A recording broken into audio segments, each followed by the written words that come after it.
मैं भारत की 50% महिला आबादी एवं 9% आदिवासी समाज के आवाज के रूप में आप सभी के समक्ष खड़ी हूँ।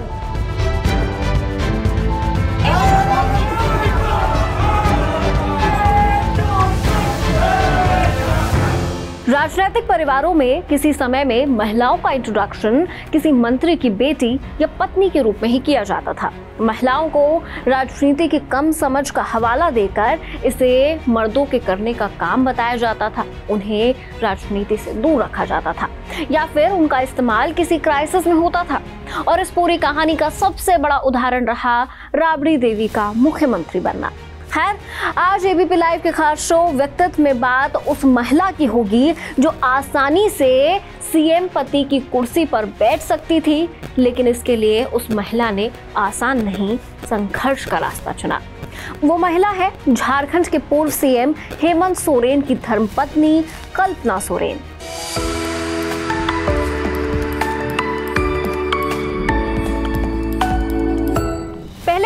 कल्पना सोरेन के बैकग्राउंड के बारे में थोड़ा सा बता देते हैं।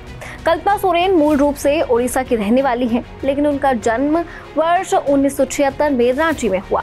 कल्पना के परिजन ओडिशा में ही रहते हैं। कल्पना सोरेन ने अपनी ग्रेजुएशन तक की पढ़ाई रांची से ही पूरी की है। कल्पना का कोई राजनीतिक बैकग्राउंड नहीं है। वो मूल रूप से ओडिशा के मयूरभंज जिले से हैं। कल्पना के पिता एक व्यापारी हैं और उनकी मां हाउसवाइफ हैं।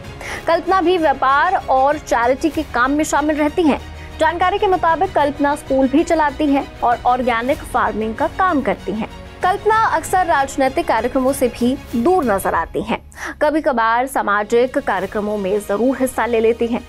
कल्पना की झारखंड के पूर्व मुख्यमंत्री हेमंत सोरेन से 7 फरवरी 2006 को शादी हुई थी। कल्पना और हेमंत के 2 बच्चे हैं, जिनका नाम निखिल और अंश है। कल्पना ने इंजीनियरिंग और एमबीए की पढ़ाई की है। परिवार के साथ समय बिताने का शौक रखने वाली और राजनीति से दूरी बनाकर रखने वाली कल्पना सोरेन के जीवन में बड़ा बदलाव तब आया जब कथित जमीन घोटाला मामले में हेमंत सोरेन को ईडी ने गिरफ्तार कर लिया।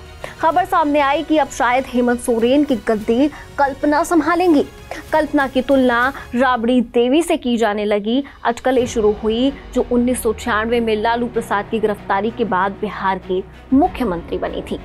लेकिन फिर चंपई सोरेन को मुख्यमंत्री चुन लिया गया। वजह बताई गई परिवार में असहमति। माना जाता है कि कल्पना सोरेन के मुख्यमंत्री बनाए जाने की बात से हेमंत सोरेन की भाभी सीता सोरेन नाराज थी। पार्टी में भी कई आवाजें उठ रही थी।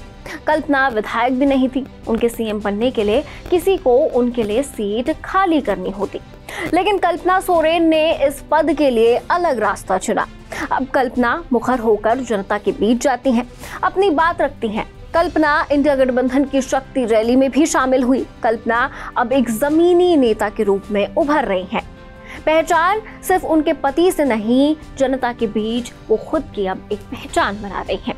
कहा यह भी जा रहा है कि अगर जेएमएम अगले विधानसभा चुनाव में फिर चुनकर आई तो मुख्यमंत्री पद की पहली दावेदार कल्पना सोरेन ही होंगी। खैर, अब ये होता है या नहीं, ये तो आने वाला वक्त बताएगा। ये बात हुई कल्पना के राजनीतिक और निजी जीवन की।